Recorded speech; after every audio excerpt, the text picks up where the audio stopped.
प्रिय शिक्षार्थियों, NIOS के स्टूडियो में आपका स्वागत है। आज हम पाठ 18 नाखून क्यों बढ़ते हैं को ठीक से समझने का प्रयास करेंगे। इस निबंध के लेखक हजारी प्रसाद द्विवेदी हैं। द्विवेदी जी ने इस निबंध की शुरुआत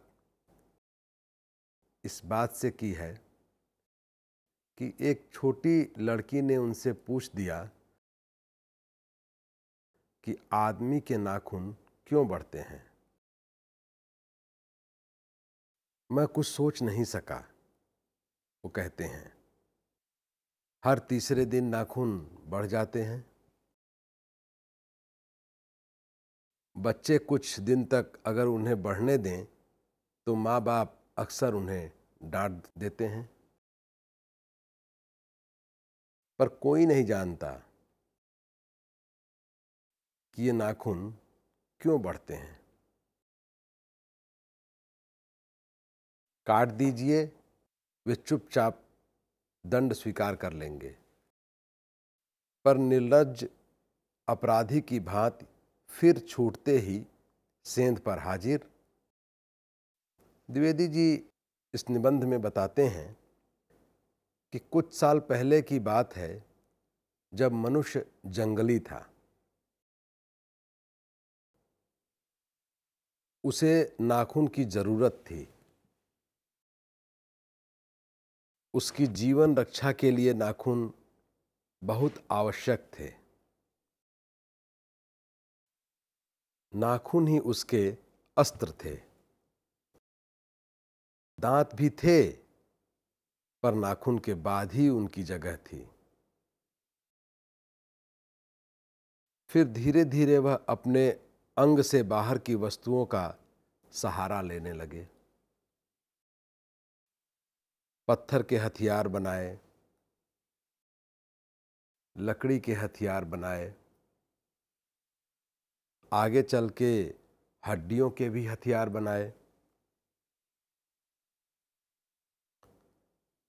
मनुष्य और आगे बढ़ा और उसने धातु के हथियार बनाए।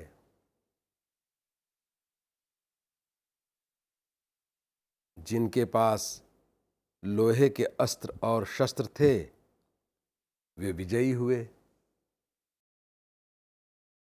इतिहास अपनी गति से बढ़ता गया।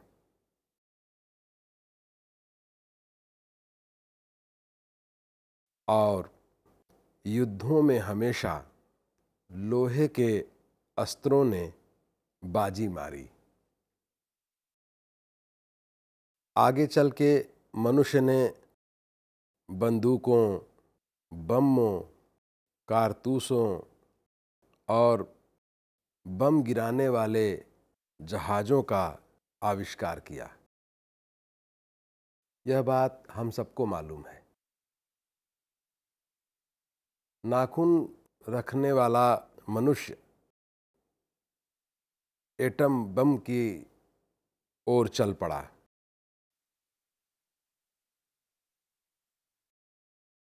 मनुष्य ने बड़े बड़े हथियार बना लिए हैं, लेकिन उसके नाखून अब भी बढ़ रहे हैं। प्रकृति मनुष्य के भीतर वाले अस्त्र से अभी उसे वंचित नहीं किया है। आज भी वह याद दिला देते हैं कि तुम्हारे नाखून को भुलाया नहीं जा सकता। ये नाखून याद दिलाते हैं कि तुम वही लाखों साल पहले वाले नाखून और दांत वाले जीव हो, पशु की तरह रहने वाले।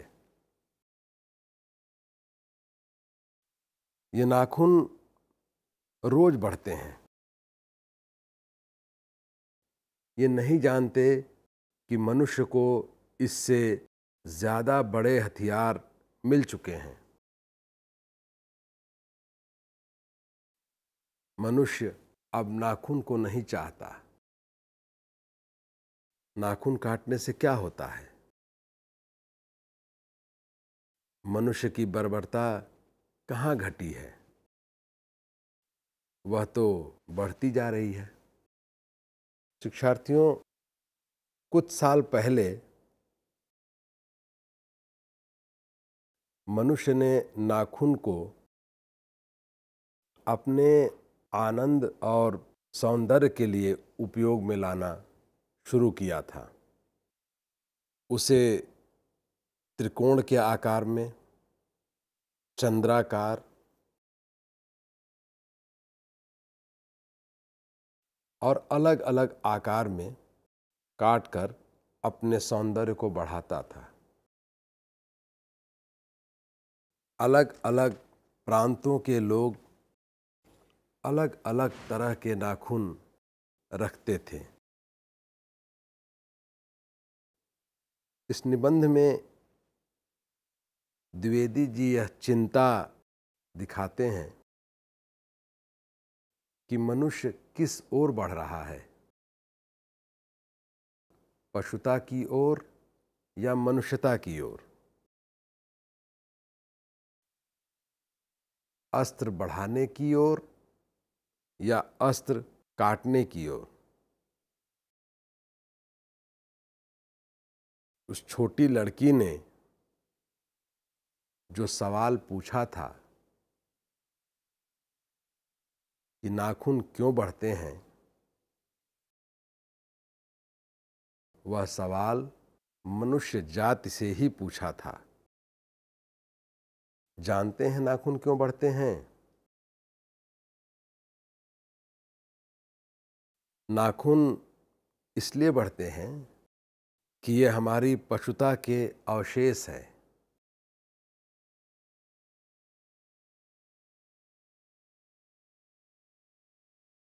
और ये अस्त्र शस्त्र क्यों बढ़ रहे हैं, ये भी हमारी पशुता की निशानी है। आज विचारशील नागरिक यह सोचने लगे हैं कि इस देश को सच्चे अर्थ में सुखी कैसे बनाया जाए। परिस्थितियां बदल गई हैं, उपकरण नए हो गए हैं और उलझनों की मात्रा भी बहुत बढ़ गई है। पर मूल समस्या बहुत अधिक नहीं बदली है। हमें पुराने का मोह नहीं करना चाहिए और न ही नए के पीछे भागना चाहिए।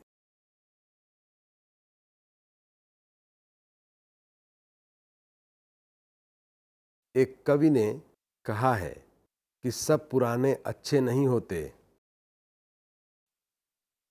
और सब नए खराब नहीं होते। बुद्धिमान लोग दोनों की जांच कर लेते हैं। जो हितकर होता है उसे ग्रहण करते हैं। मूर्ख लोग दूसरों के इशारे पर भटकते रहते हैं। इसलिए हमें सोच समझकर अच्छी बातों को लेना चाहिए और जो हमारे लिए अनुपयोगी हैं, निरर्थक हैं, उन्हें छोड़ देना चाहिए। इस निबंध में और बहुत सी महत्वपूर्ण बातें बताई गई हैं। बताया गया है कि मनुष्य पशु से किस तरह अलग है। खाने में, सोने में वह पशु के समान ही व्यवहार करता है, लेकिन वह फिर भी पशु से अलग है, इसलिए कि मनुष्य में संयम है, दूसरे के दुख सुख के प्रति संवेदना है, श्रद्धा है, त्याग है। ये गुण मनुष्य के गुण हैं। पशु इनसे वंचित होते हैं। एक बार गौतम ने कहा था कि मनुष्य की मनुष्यता यही है कि वह सबके सुख दुख को सहानुभूति के साथ देखता है। यह भाव आत्मनिर्मित बंधन है।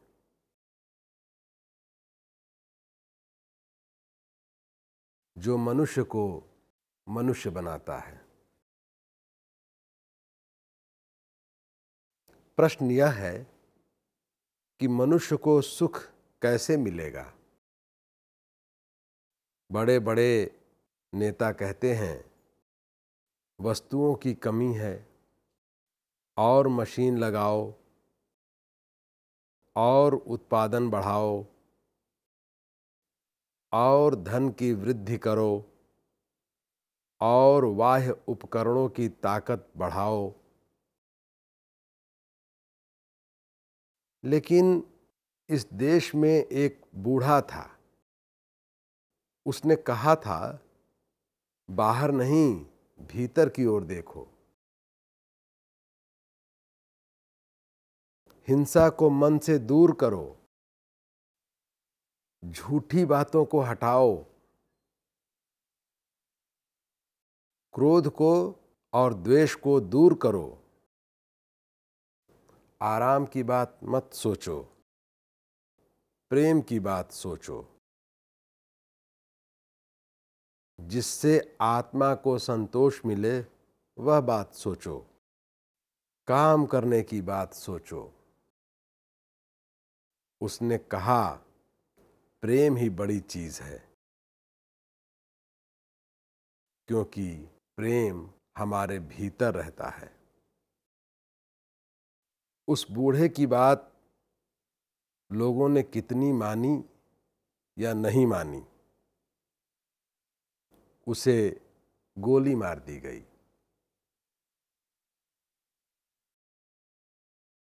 और मनुष्य के नाखून बढ़ने की प्रवृत्ति ही हावी होती हुई दिखाई दी। निबंधकार ने आगे बताया है कि क्या ऐसा कोई दिन आ सकता है जबकि मनुष्य के नाखूनों का बढ़ना बंद हो जाएगा। प्राणी शास्त्रियों का ऐसा अनुमान है कि मनुष्य का अनावश्यक अंग उसी प्रकार झड़ जाएगा जिस प्रकार उसकी पूंछ झड़ गई। उस दिन मनुष्य की पशुता भी लुप्त हो जाएगी। शिक्षार्थियों, नाखून का बढ़ना मनुष्य के भीतर की पशुता की निशानी है और उसे नहीं बढ़ने देना मनुष्य की अपनी इच्छा है, अपना आदर्श है।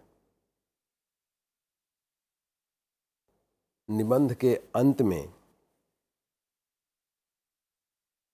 यह बताया गया है कि जीवन में सफलता और चरितार्थता में भेद होता है।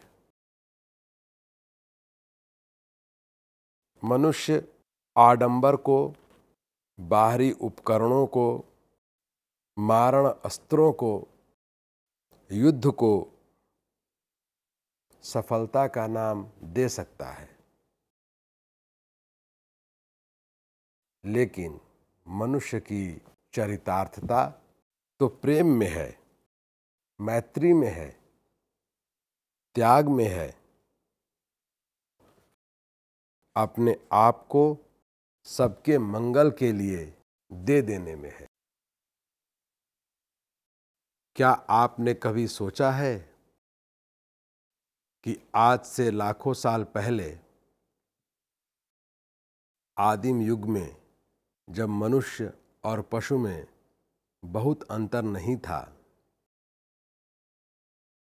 आदमी धरती पर कैसे रहता होगा? वह भी जानवरों की तरह गुफाओं में रहता होगा, पेड़ों से फल तोड़कर खाता होगा, झगड़ा होने पर जीवन रक्षा के लिए नाखूनों, दांतों से दूसरों पर हमला करता होगा। किसी समय नाखून हथियार की तरह काम आते थे, तब नाखून बढ़ाना मनुष्य की जरूरत रही होगी। दांत भोजन को काटने के लिए ही नहीं, एक दूसरे को काटने के लिए भी काम आते होंगे। फिर धीरे धीरे आदमी ने अपने शरीर के अंगों के अतिरिक्त बाहरी चीजों की सहायता लेनी शुरू की। पेड़ की डालें, छोटे बड़े पत्थर उसके हथियार बने। लेकिन आदमी को चैन कहाँ? द्विवेदी जी कहते हैं कि मनुष्य ने लोहे से हथियार बनाने शुरू किए। तीर जिनके अगले भाग पर नुकीला लोहा लगा होता था, भारी गदा, तलवार, कृपाण आदि अस्त्र शस्त्रों का निर्माण किया। मनुष्य ने अपने हवाई जहाज़ों से दुश्मन देशों पर बम गिराने लगा। दूसरे विश्व युद्ध में अमेरिका ने जापान के हिरोशिमा और नागासाकी नगरों पर बम गिराकर लाखों लोगों को मार दिया। आज भी पूरा विश्व इस बात को याद करके सहम जाता है। आप समझ ही गए होंगे कि एक समय जहां जीवन रक्षा के लिए नाखून काम आते थे, अब उनकी जगह आधुनिक हथियारों ने ले ली है। लेखक के अनुसार जब तक हम हथियारों के बल पर दूसरों को मारते रहेंगे, तब तक पशु ही बने रहेंगे। ऐसे में नाखून काटने से कुछ नहीं होगा। लेखक को लगता है कि नाखून का बढ़ना मनुष्य में पशुता का बढ़ना है। उसके अंदर बुराइयां, लालच, क्रोध, ईर्ष्या नाखून के रूप में उसको उकसा रही हैं। आदमी को उसे काटने के लिए खुद ही कोशिश करनी पड़ेगी और अपनी संतान को भी प्रशिक्षण देना पड़ेगा।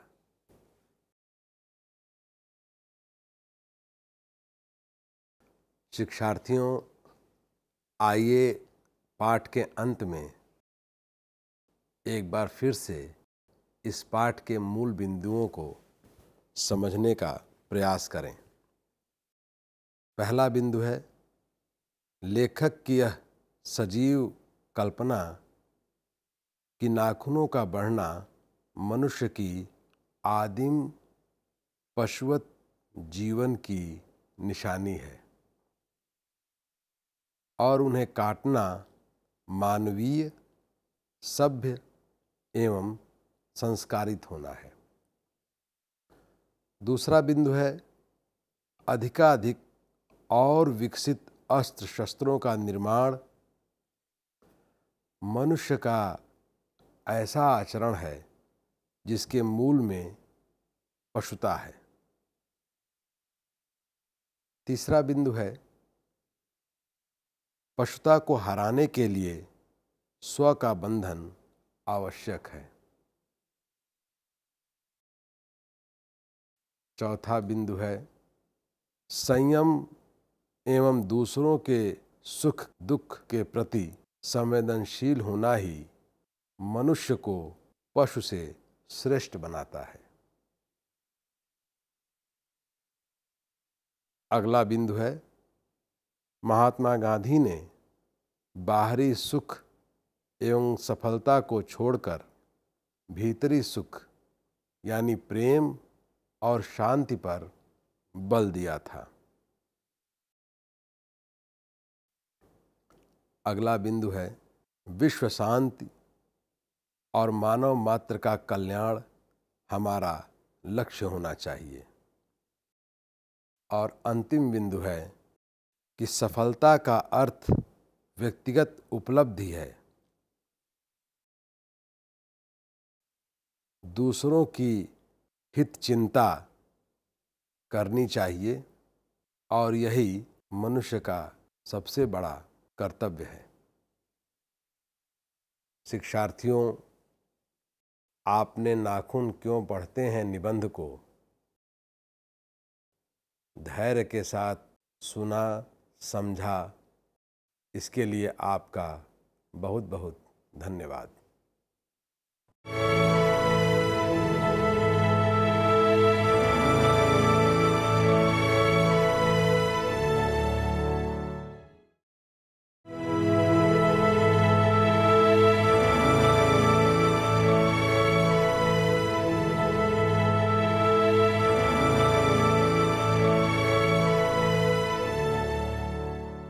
Dear learners, we learn different adjectives in sign language version one by one. Absent, active, alone, any, beautiful, big, blind, boring, bright, careful, careless, cheap, chief, clean, cold, comfortable, common, cunning, dangerous, dark, deaf, different, difficult, dim, dirty, dry, easy, empty, energetic, equal, expensive, famous, fast, fat, few, flat, flexible, full, foolish, fresh, full, half, funny, handicapped, hard, high, holy, hot, hungry, illiterate, jealous, lame, less, liquid,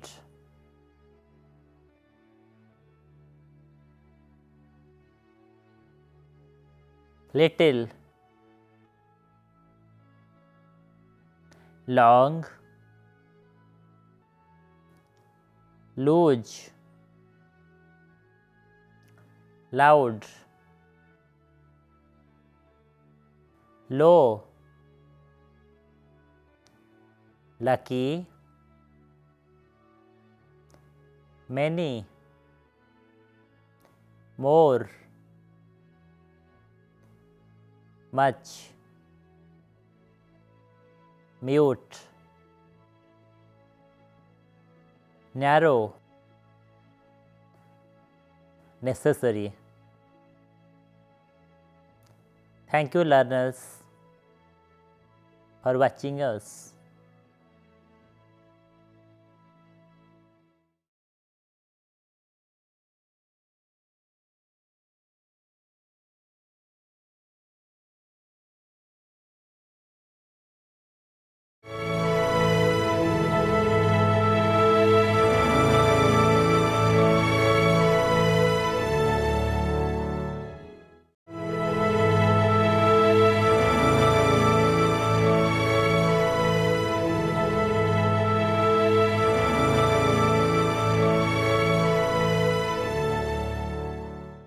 Dear learners,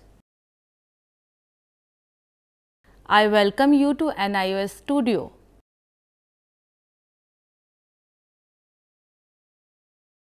Today we will learn alphabets.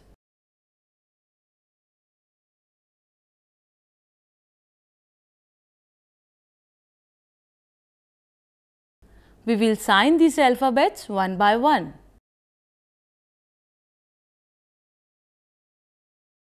A, B, C, D, E, F, G, H, I, J, K, L, M, N, O, P, Q, R, S, T,